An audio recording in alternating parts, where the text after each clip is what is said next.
कभी सोचा है कि लगातार बदलती चीजों का टोटल कैसे निकाला जाता है? आज हम मैथ के एक ऐसे ही कह सकते हैं जादुई टूल के बारे में बात करेंगे जिसका नाम है डेफिनेट इंटीग्रल। और घबराइए नहीं, ये कोई डरावना मैथ का टॉपिक नहीं है, बल्कि ये तो दुनिया को समझने का एक बिल्कुल नया, एक अनोखा नजरिया है। जैसे मान लीजिए कोई कार है जिसकी स्पीड हर पल बदल रही है, तो आप ये कैसे पता लगाएंगे कि उसने कुल कितनी दूरी तय की?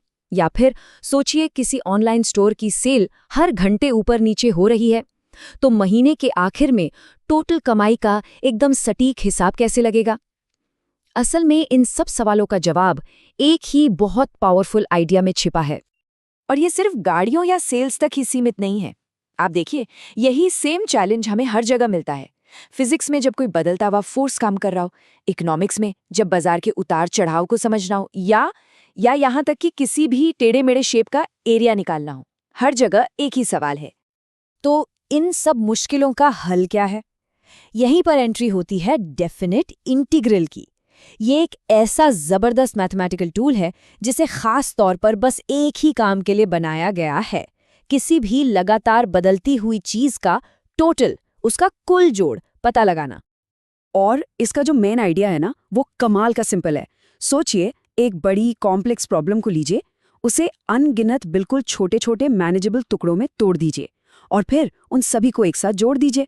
बिल्कुल वैसे ही जैसे लाखों छोटे छोटे रेत के दाने मिलकर एक पूरा का पूरा महल बना देते हैं। इसे विजुअलाइज करने का, यानी मन में इसकी तस्वीर बनाने का सबसे अच्छा तरीका है एक ग्राफ। एक डेफिनेट इंटीग्रल असल में एक कर्व के नीचे का, उसका और बेसलाइन के बीच का जो एरिया होता है ना, ये ठीक उसी को मापता है। सच कहूं तो बस यही एक तस्वीर इंटीग्रल्स की पूरी कहानी बयां कर देती है। ठीक है, तो अब जब इसका मेन आइडिया क्लियर है, तो चलिए इस टूल के कुछ सिंपल से रूल्स पर नजर डालते हैं। और इनको रूल्स की तरह मत देखिए, इन्हें शॉर्टकट समझिए जो इसे इतना ज्यादा यूजफुल बनाते हैं। पहला रूल एकदम सीधा सा है। अगर कोई ए से बी तक जाता है, तो ये बी से ए तक जाने का ठीक उल्टा हुआ, है ना? बस मैथ्स में भी ऐसा ही है। जब हम इंटीग्रेशन की लिमिट्स को पलट देते हैं, यानी ए से बी की जगह बी से ए कर देते हैं, तो जवाब का साइन, उसका चिन्ह बस उल्टा हो जाता है। बिल्कुल लॉजिकल है। अगला है लिनियरिटी। अब ये नाम सुनने में थोड़ा मुश्किल लग सकता है, पर है ये बहुत ही आसान। ये बस इतना कहता है कि एक बड़ी प्रॉब्लम को छोटे छोटे टुकड़ों में बांटा जा सकता है। जैसे हम दुकान पर जाकर अपने ग्रोसरी बिल का टोटल करने के लिए हर सामान की कीमत अलग अलग जोड़ते हैं ना, ठीक वैसे ही हम इंटीग्रल्स को भी अलग अलग सॉल्व करके बाद में जोड़ सकते हैं। और ये वाली प्रॉपर्टी तो बहुत ही काम की है। ये कहती है कि ए से बी तक की एक लंबी जर्नी को छोटे छोटे हिस्सों में तोड़ा जा सकता है।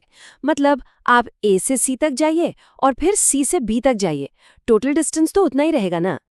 चलिए इसी बात को एक असली उदाहरण से समझते हैं। मान लीजिए हमें 0 से 3 तक x को इंटीग्रेट करना है, तो इसे सीधे करने के बजाय हम इसे दो छोटे टुकड़ों में तोड़ सकते हैं।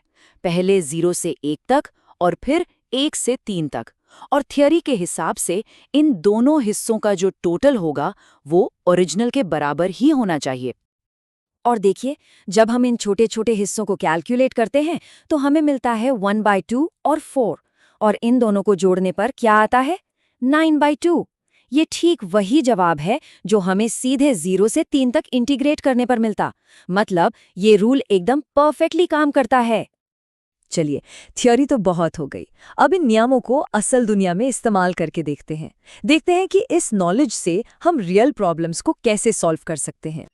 तो सबसे पहले चलिए अपने सबसे पहले वाले विजुअल आइडिया पर वापस चलते हैं, यानी एक कर्व के नीचे का एरिया ढूंढना।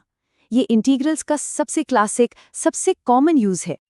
तो प्रॉब्लम है y = x² कर्व के नीचे x = 0 से लेकर x = 3 तक का एरिया पता लगाना। ठीक है, तो पहला स्टेप, हम इसका एक डेफिनेट इंटीग्रल बनाते हैं। Integral 0 to 3 x² dx। अब जब हम इसे सॉल्व करते हैं तो हमें मिलता है x³ बस अब हमें इसमें ऊपर और नीचे वाली लिमिट्स की वैल्यू रखनी है और कैलकुलेट करने पर हमें हमारा एकदम सटीक जवाब मिल जाता है 9। कितना सिंपल और पावरफुल है ये। ठीक है, एरिया निकालना तो समझ आ गया। अब देखते हैं कि यही सेम मैथ का टूल फिजिक्स की दुनिया में कैसे काम आता है। तो इस बार की प्रॉब्लम थोड़ी अलग है। एक फोर्स है, f(x) = 5x न्यूटन, जो एक ऑब्जेक्ट को 0 से 2 मीटर तक धकेलता है। हमें पता करना है कि कुल कितना काम हुआ। अब फिजिक्स हमें बताती है कि वर्क डन निकालने के लिए हमें फोर्स को इंटीग्रेट करना पड़ता है। तो हम 0 से 2 मीटर तक 5x का इंटीग्रल सेटअप करते हैं, और जब इसे कैलकुलेट करते हैं तो हमें फाइनल रिजल्ट मिलता है 10 जूल्स। ये देखिए, हमने एक प्योर मैथ के कॉन्सेप्ट का इस्तेमाल करके एक असली फिजिकल क्वांटिटी को कैलकुलेट कर लिया। यही तो है इंटीग्रल्स की असली ताकत, एब्स्ट्रैक्ट आइडियाज को ठोस रियल नतीजों में बदलना।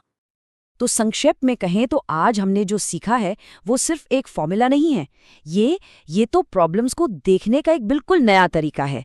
कह सकते हैं कि ये आपके मेंटल टूलकिट में एक नई सुपर पावर की तरह है। और इन मेन प्रॉपर्टीज को याद रखने के लिए ये एक क्विक मेमोरी टिप है। लिनियरिटी मतलब आप जोड़ घटाव को अलग अलग कर सकते हैं। लिमिट्स को उलटने का मतलब है साइन का उलटना। और एडिटिविटी का मतलब है कि एक लंबे रास्ते को छोटे छोटे टुकड़ों में बांटा जा सकता है। सिंपल। आखिर में बस ये याद रखना है कि डेफिनेट इंटीग्रल सिर्फ हिसाब किताब करने के बारे में नहीं है। ये एक तरह का फलसफा है, एक फिलॉसफी है। ये हमें दिखाता है कि कैसे छोटे छोटे लगातार होने वाले बदलाव मिलकर एक बहुत बड़ा और मीनिंगफुल नतीजा बनाते हैं। और अब जाते जाते एक सवाल, अपनी रोजमर्रा की जिंदगी में और कहां-कहां पर लगातार हो रहे बदलावों को जोड़कर एक छिपा हुआ टोटल, एक हिडन रिजल्ट सामने आ सकता है। छोटी छोटी आदतों से लेकर बड़े बड़े ट्रेंड्स तक सोच कर देखिएगा।